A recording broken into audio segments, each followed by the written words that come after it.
যখন তোমরা কোনো মানুষকে লূত আলাইহিস সালামের কওমের বদখাসলতের মতো কোনো খাসলতে পাবে, এরকম সমকামিতায় পাবে, তখন তোমরা ফাইল মাফউল, তার মানে কি, অর্থাৎ তোমরা দুজনকে কতল করে ফেলো।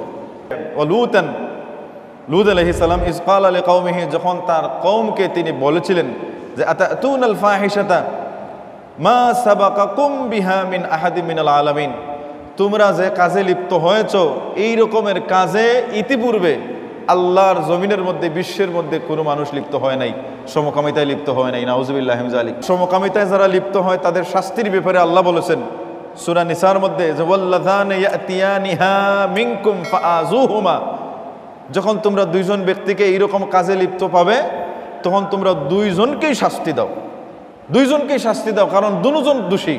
অন্যত্র আমার রাসূল ইরশাদ ফরমান মান ওয়াজাদতুমুহু ইয়ামালু আমালা কওমি লূতিন ফাকতুলুল ফাইলু ওয়াল মাফউলু বিহি, যখন তোমরা কোনো মানুষগুলোকে লূত আলাইহিস সালামের কওমের বদখাসলতের মতো কোনো খাসলতে পাবে, এরকম সমকামিতায় পাবে, তখন তোমরা ফাইল মাফউল, তার মানে কি, অর্থাৎ তোমরা দুজনকে কতল করে ফেলো। আল্লাহ রাসূল বিধান দিয়ে গেছেন। হযরত আবু বকর সিদ্দিক রাদিয়াল্লাহু তাআলা আনহুর জামানায় খালিদ বিন ওয়ালিদ রাদিয়াল্লাহু তাআলা আনহু তিনি ছিলেন এক এরিয়ার গভর্নর। খালিদ বিন ওয়ালিদ রাদিয়াল্লাহু তাআলা আনহু আবু বকর সিদ্দিক রাদিয়াল্লাহু তাআলা আনহুর কাছে চিঠি লিখলেন যে আমার এরিয়ার মধ্যে একজন পুরুষ আছে যার সাথে লোকেরা স্ত্রী লোকের মতো সহবাস করে, এবং তার ব্যাপারে আমি কি সিদ্ধান্ত নিতে পারি। তখন আবু বকর সিদ্দিক রাদিয়াল্লাহু তাআলা আনহু কি রায় দিবেন, সাহাবায়ে কেরামদের নিয়ে বসলেন যে এই ব্যাপারে আমরা কি সিদ্ধান্ত নিতে পারি, তখন আমরা কি করতে পারি। তখন আল্লাহর এই কালামের আয়াতের আলোকে এক একজন এক এক পরামর্শ দিলেন। হযরত আলী রাদিয়াল্লাহু তাআলা আনহু পরামর্শ দিলেন ওই যে ব্যক্তির সাথে মানুষেরা সহবাসের মতো করতেছে ওকে পুড়িয়ে ফেলা হোক, আগুন দিয়ে পুড়িয়ে ফেলা হোক।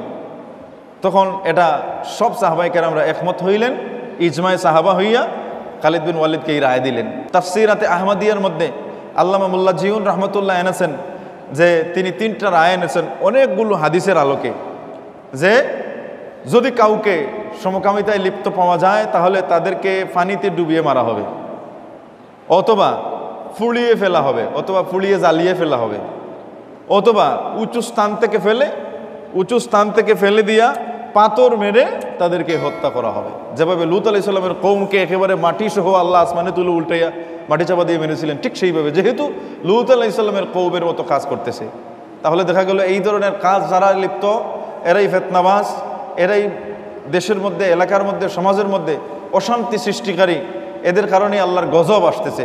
আল্লাহ রাব্বুল ইজ্জত রুখসত দিয়েছেন যদি তওবা করে রে খালিসভাবে, আর জীবনে এরকম কাজ না করার জন্য অঙ্গীকার করে, তওবা করে আর করে না, এই কাজে লিপ্ত হয় না, তাহলে আল্লাহ রাব্বুল ইজ্জত তাকে মাফ করে দিবেন এবং তাকে এই শাস্তি থেকেও মুক্তি দেয়া যায়।